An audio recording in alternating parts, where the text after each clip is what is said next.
All right, welcome back to Politickin.com, your home for self-help meets hip-hop. Right now we're live on YouTube. Check us out on Amazon, Spotify, and Apple. 1212 on Place to Be with Aleia. How you doing?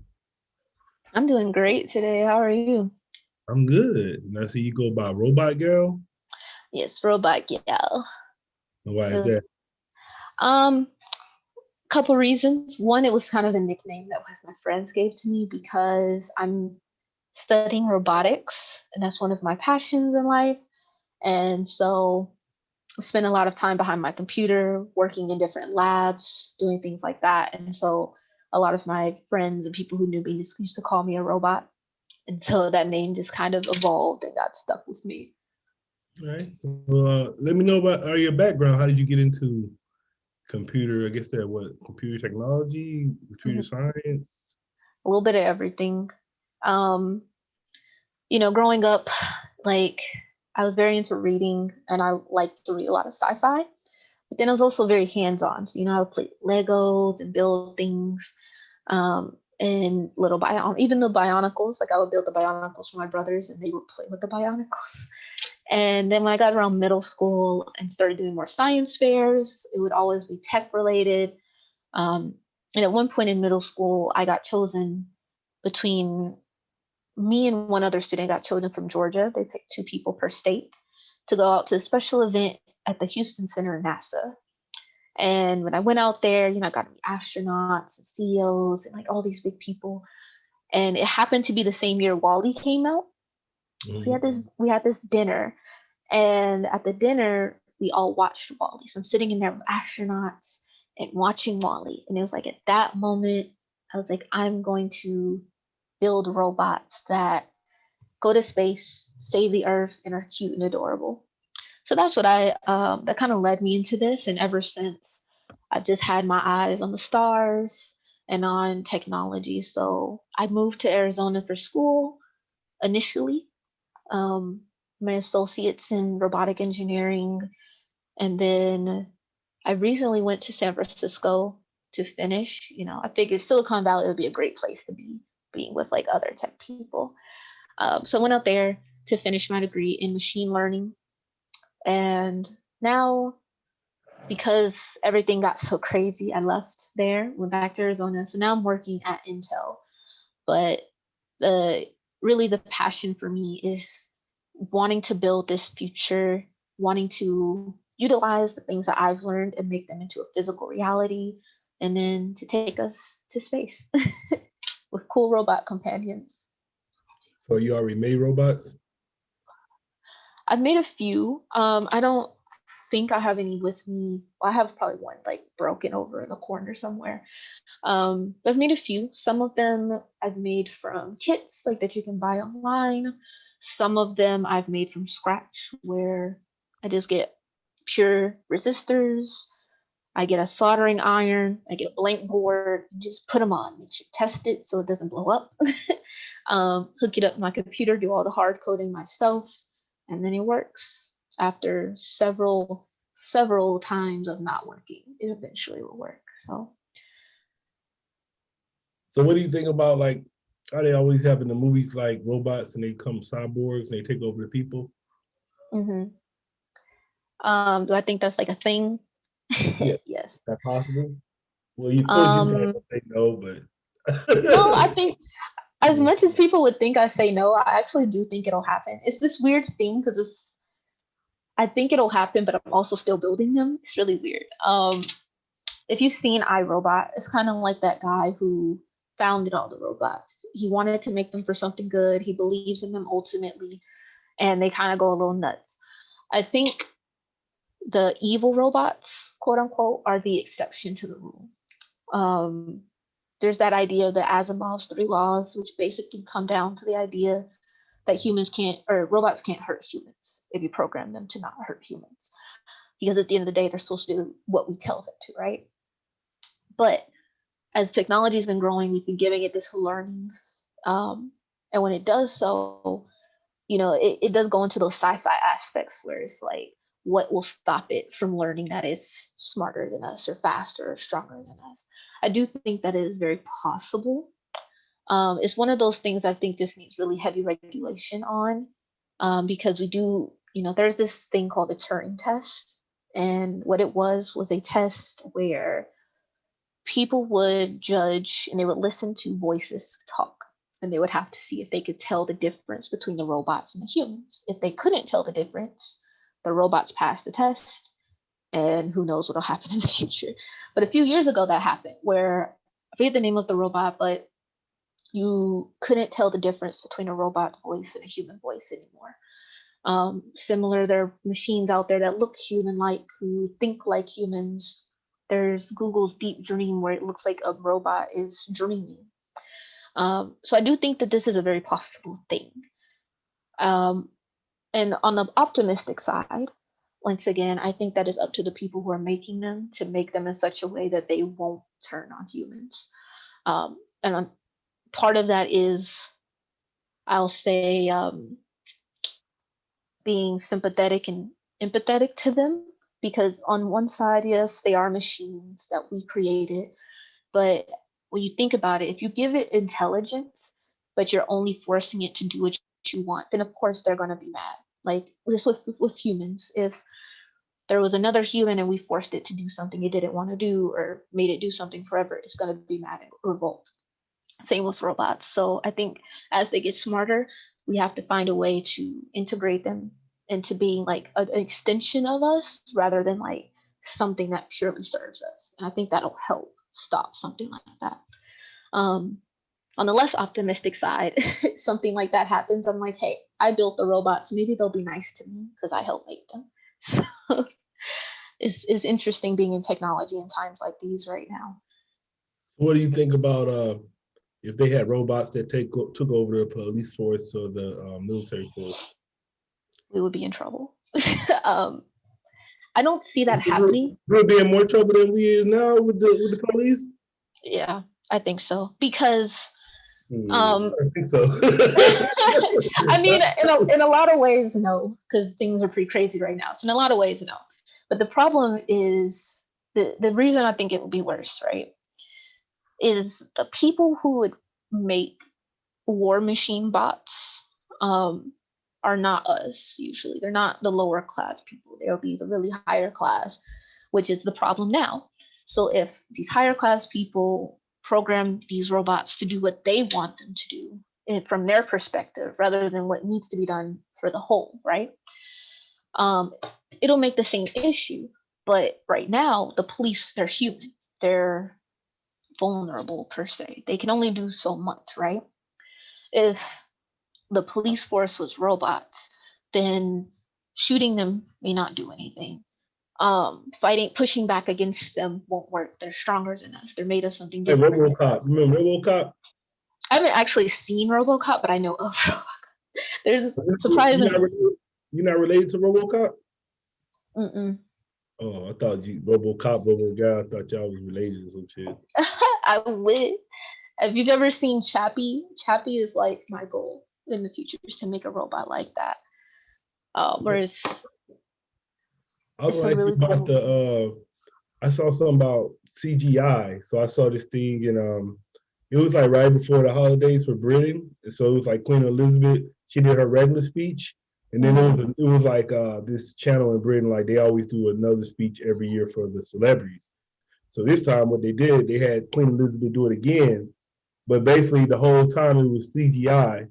So they basically was trying to show you the people, like the importance of not believing everything they see on TV. Cause it was like, it looked like her to the very end. So at the very end, they made her start like dancing a certain way where you know it wasn't her.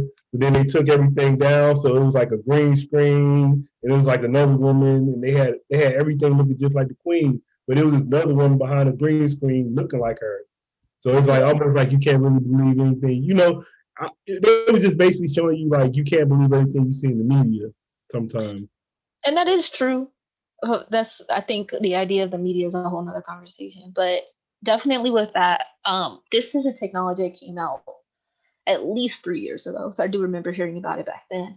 And I know they have more commercial versions of it now, where you can like download an app and put your face on top of like. Yeah, people doing it like idiots. Yeah, people do that all the time. But I was like, I don't think you understand the technology behind that is there are things with that technology. And I forget the link to it. If I could find the site, I'll send it. But I know I saw one where someone got a speech from like the modern day, right?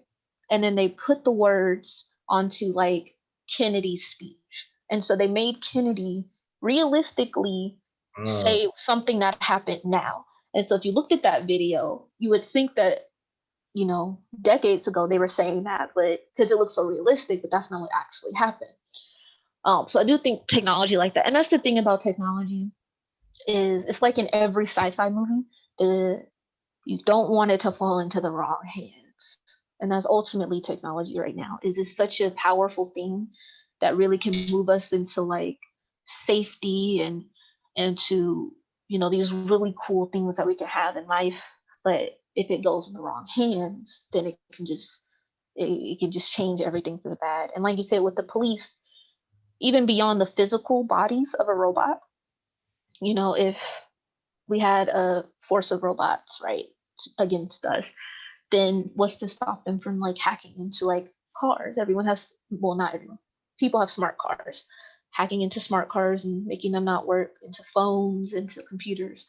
Not to like say that it would be a full dystopia, but something like that I think would be a lot worse than what we would have now, because it would still be the same problems of institutionalism and systematic problems, but also with the aspect of overwhelming technology on top of which. And then I think you was talking about space earlier. So I saw this documentary one day, and they were saying that whole NASA shit was fake. And then the reason behind it, I was like, okay, whatever. But then the part what made me kind of think more about it is, I guess NASA said they don't have none of the technology to get back to the moon. And I'm like, how do y'all don't have any of that technology when that shit happened in the 60s?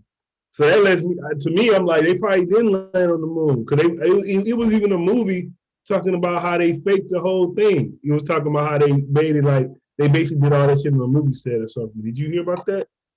I've heard a lot of things about this. So me and NASA, we have interesting relations right now because I just said I've always wanted to work for them from a child till now.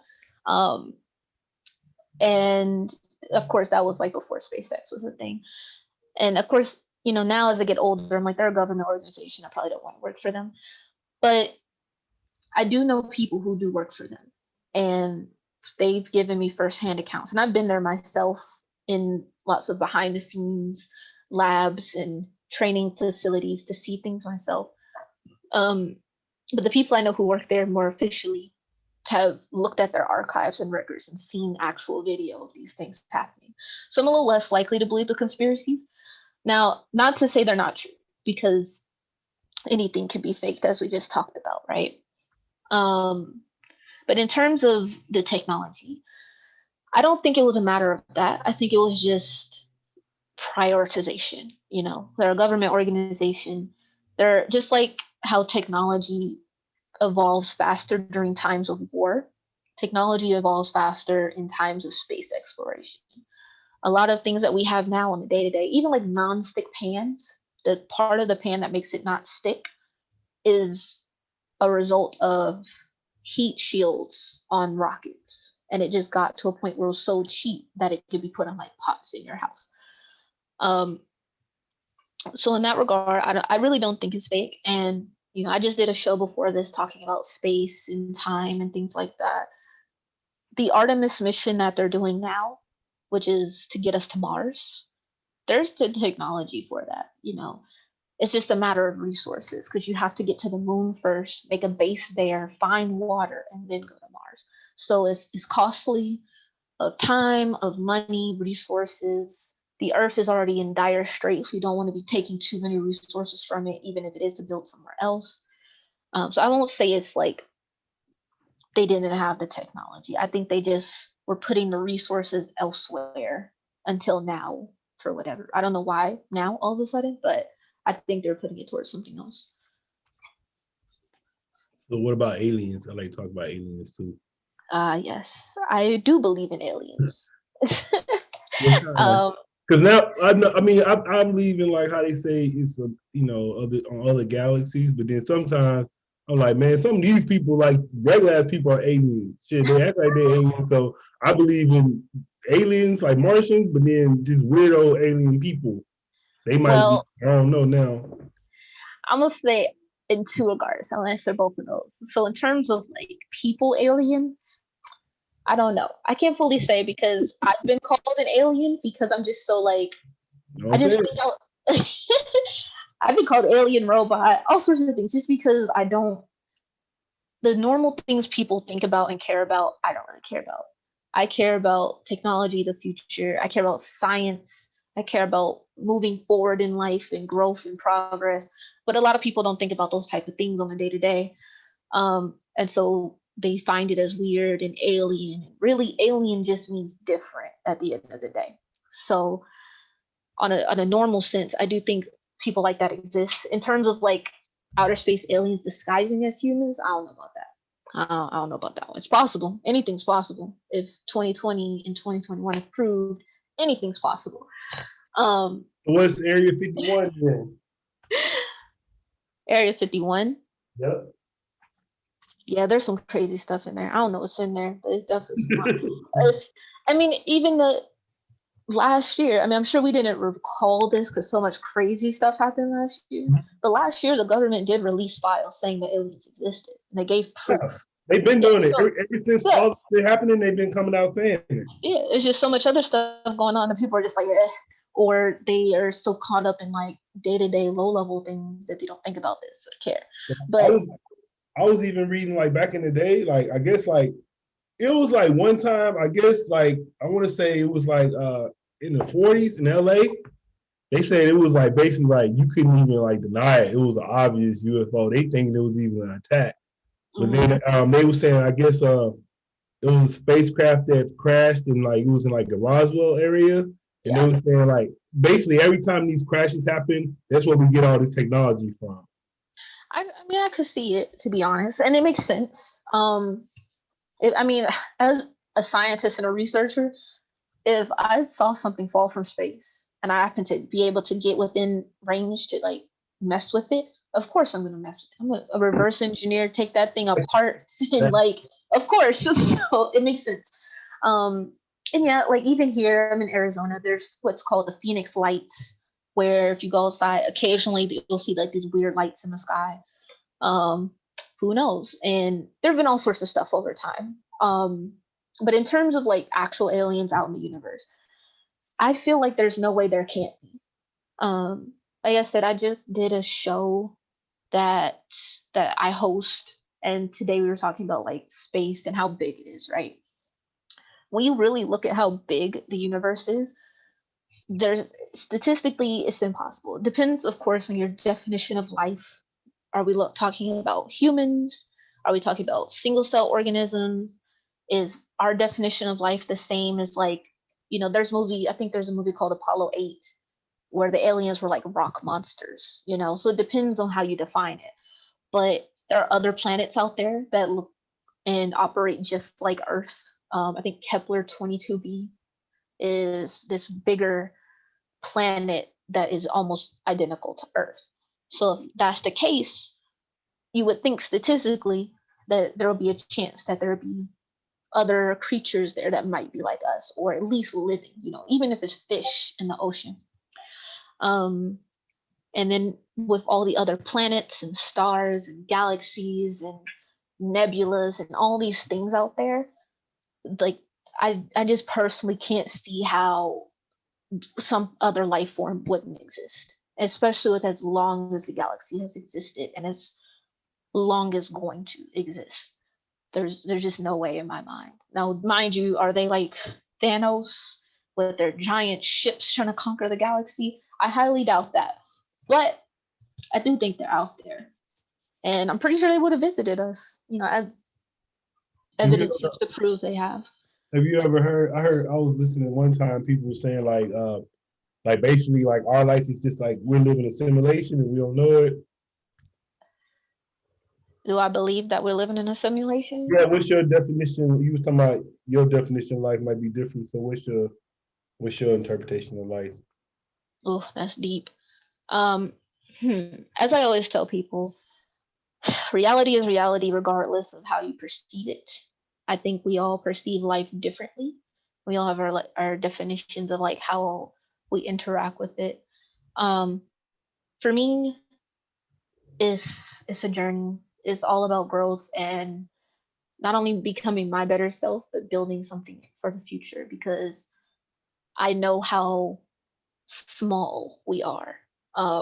That's the beauty of being into technology and time and space is you get a really good grasp of how small you are in the universe and how little time we have here compared to how long time exists. But the beauty of that is it's like once you understand that, things don't affect you in the same way. You don't get mad as often. You don't freak out and get stressed because it's like this is nothing, compared to what actually could be happening. And it gives you the ability to slow down. Like you're not always going to be rushing with things because you're like, I only have this much time on earth. While I do want to utilize that to build something else and create the future and inspire others, I also want to enjoy this time because this is the only time that I may have. Um, yeah. I don't know if that answered your question. I went on a tangent there. So you don't believe in like reincarnation and nothing? A little bit. My it's really weird for me, and it's still an evolving thing that I'm working on. Is I came from the South. I grew up in South Atlanta, um, small town of Fairburn, Georgia, and it's a very religious area. They're very Christian. But me, I'm a scientist. But those beliefs are still kind of there. So it's this weird blend for me of like science and religion working on a concrete. But the idea of reincarnation, I don't know if I fully believe it, but I want to. Like it's something I would want to be. I don't, the idea of going to one place for the rest of eternity is so large and so long that I just, for one, we as humans can't truly comprehend how long eternity is. But also, like being in one place for that long would just drive you nuts anyway. So I like the idea of when this life is over to be reincarnated as someone else or as myself in a different body. Um, but to fully say if I 100% believe it, I don't know. I don't have proof. The science part of me is like I need proof, and I don't have proof. But it's wishful thinking that it is a true thing for me. I would love to come back to Earth as myself and be able to do even more if I can. I'm gonna come back as a robot. I've thought about. I was like, I can definitely see myself being a robot, but that might be cooler. Um, I would have so much power. I can make so many things, understand so much. I'll say, what was you saying? The name you kept talking about your show. So what's the name of your show? Oh, it's called Electric Vision Entertainment, Eve for short, because Eve is the name of the robot from Wally. Um, I advertised it on my Instagram, which is at Robot Gal, but it's the actual link is like twitch.tv/mix school. And it's something I do for my school as an ambassador, just to like, you know, share my knowledge. I feel like what's the point of having knowledge if you're not going to do anything with it? Whether it's making something that others can use or whether it's just, talking and, enlightening people or sharing my opinions, sharing their opinions.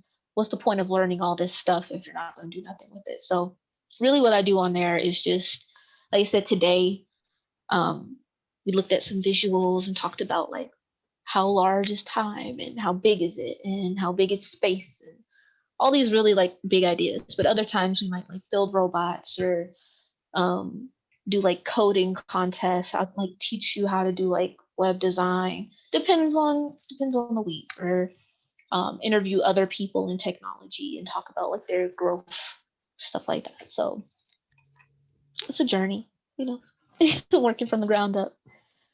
Yeah, I was actually in biotechnology for like almost 20 years. So I see how science and technology is bridging together too. Oh yeah, it's all connected. That's the beauty of it.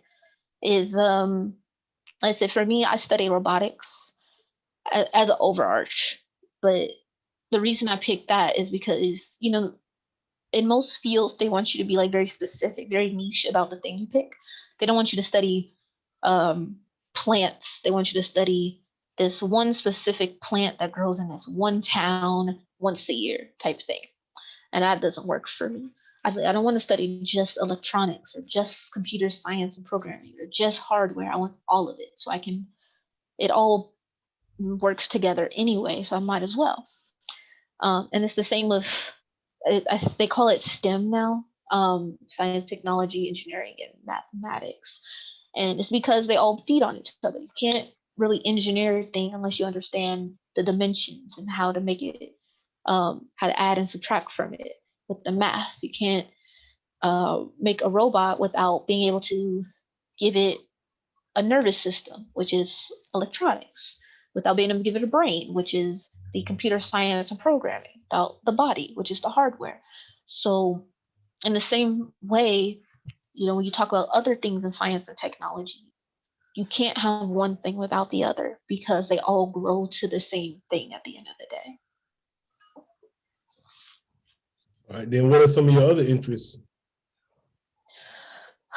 Mostly that. I mean, I'm a very big book nerd. I'm just a nerd overall. So like I said, I'll, you know, work at Intel doing stuff there. I'll have school as well. But in my free time, I may like code other projects. I'll do data science stuff. So I'll look at statistics like you know, the government will sometimes put out data about stuff. Or I'll look it up myself. Like I wanna predict weather patterns. Recently I worked on a project where a person could put in a link to a job site and I would make all these like algorithms that would give a resume based off of what you put in as the website. So all you need is the link. And then at the end, it'll be like, hey, based off this link and your job experience, we're going to automatically generate you a resume that you can use. So stuff like that. Really? Yeah, it's not done though. It's it works, but it needs like a lot of fine tuning to like before I give it to people to use. But it's something that we're working on, me and my partner. Um, which I think I have it on my Instagram, or at least a small version. I'll probably put a larger version up, but it's also on my website at aleia.com.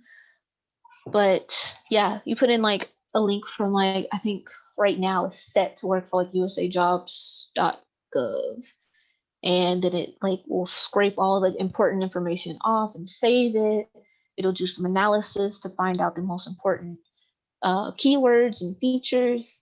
Um, then it'll compare it to like your current resume or like whatever experience you've inputted into the website, run it through all this stuff, and then it'll give you like, here's your resume that you should turn into this job to look like you should work for this job. Um, and that's one of like once again one of the things about technology is based around problem solving. With anything in this circumstance, regardless of what it is, whether it's society, personal life, trying to make money, if you see a hole somewhere or you see a problem somewhere, then if you have the tools and the resources, you can fix it. So for us, we saw that, you know, with everything happening the past year, so many people lost their jobs. It's hard to get back into that field. And so we figured, you know, I know myself, I have like 8 resumes, all tailored for different jobs, depending on if I'm applying for like engineering or technician or software, hardware, of different ones. So we figured this might be like an easier way for people to do this. They just put in what they like, put the job description, boom, a resume, and it would save a lot of time and energy on their end and help, you know, bridge that gap of all this unemployment that has happened recently. Um, but in terms of other hobbies and such, like I'm a book nerd, so I read a lot of books. I'm an anime nerd, so I watch anime all day. Um, what else do I do? Mostly those 3 things. I mean, you know, self care stuff like exercising and whatnot, but mainly my my focuses are like reading, anime, and then like anything related to science and technology. Have you did anything far as like with stocks or something or like cryptocurrency? Not yet. Like any I'm project? Go ahead. Any projects like With any of that. Not personally yet. I haven't touched too much cryptocurrency just because that's a whole another it's a whole other shebang. Um, Stocks I've kind of worked on. I have my own, but I haven't built anything to do it for me. But I do know some people who attend like classes with me who are very, because we all have our specialties. We may all be in technology, but everyone has their thing. Me is space and robots, and one of my classmates, they're very into stocks and finances. So I think when I was working on this resume thing, they were building stock, I think a stock analyzer and robot where it would read from like an API of just like pure data. It'd read it in, do analysis on it, and the bot would buy and sell for them. hmm. And it wasn't, it's not fine tuned. We're still growing. These things take time to perfect, but I think it was telling them to do like a contrarian thing where it's like no matter what it was, do the opposite of what the stock said. And it worked. It wasn't making money, but it worked. So um, it's something that I have thought about doing because, like I said, the more I go into coding and programming and robots, it's like everything I do, I'm like, oh, there's a better way.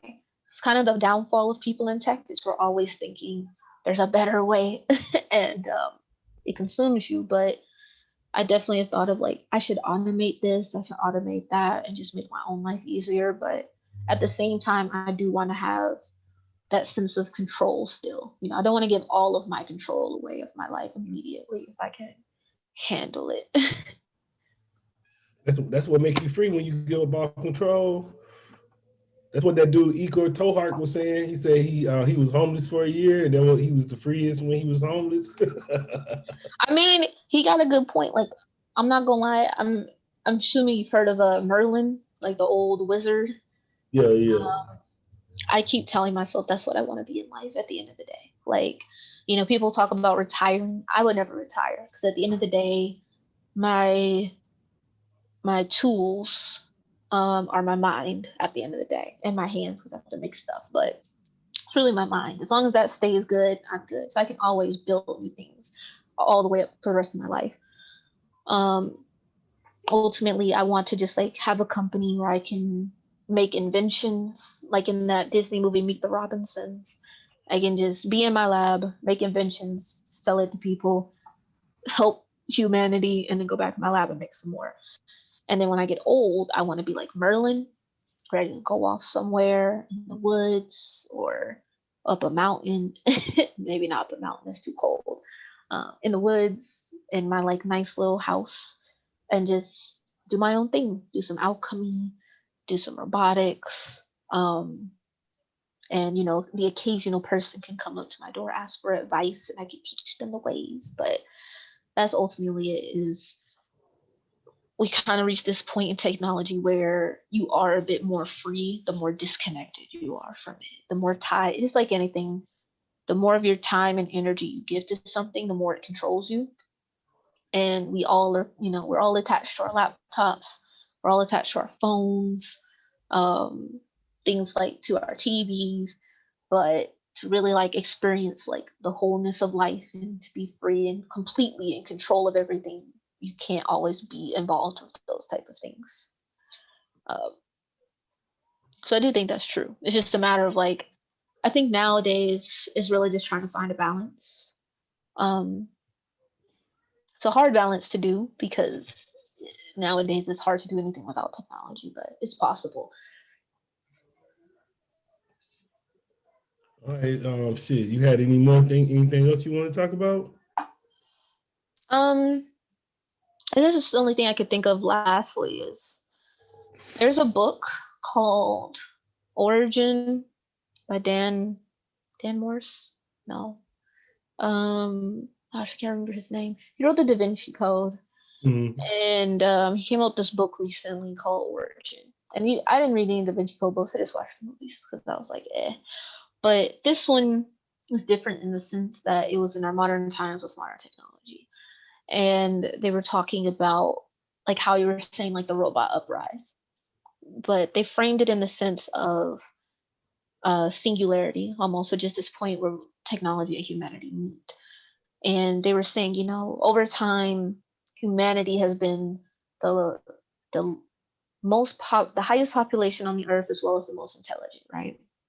But over time, there's been this other species that has been coming about and growing, and no one's really been noticing it as a species, but it's technology. I think they called it technia in the book. Um, and it's the fact that, for every human, there's even if you look now, I'm sure you can see 2 to 3 pieces of technology within your range just now. Whereas 10 years ago, it probably wasn't even one in the household.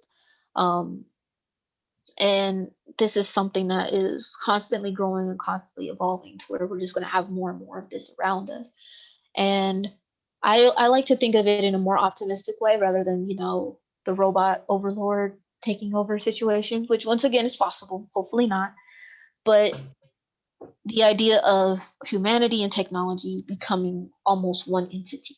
Um, Humanity can evolve. I do think we're supposed to evolve. How, we're not sure, but I think for us right now, the natural next step is to somehow connect with our technology. Doesn't have to be like putting chips in our arms and stuff like that, or like uploading our brain to the masses. There's plenty of sci-fi shows like Black Mirror and Electric Dreams that give like the downfall of things like that.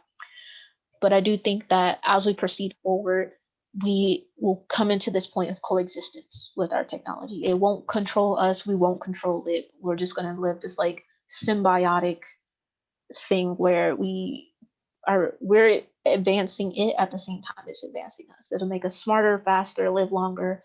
We'll make it more evolved and smarter. Um, so I think that's the natural progression of things. I think that's really what we should be aiming for in life, or at least with technology, is to make it better for it, but also for us. That's what I have to say about that.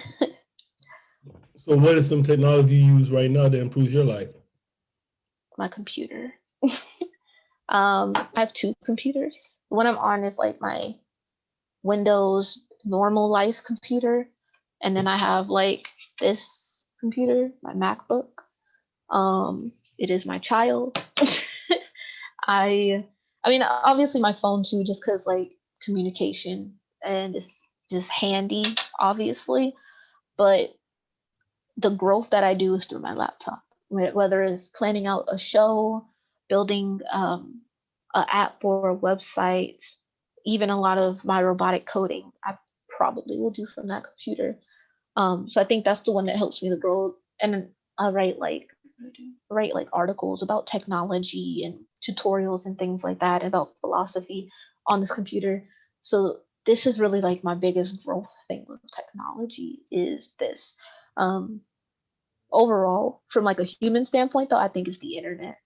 It would like the internet changed everything, and it's going to continue to, whether it's connectivity, social movements, whether it's being able to call Uber really quickly, stuff like that. But the only downside to that is, of course, when those things go down or break or mess up, then it makes this upheaval because we're so dependent on it. So I think we have to build a lot of systems that will stop things like that from happening. Be careful. Don't drop your computer.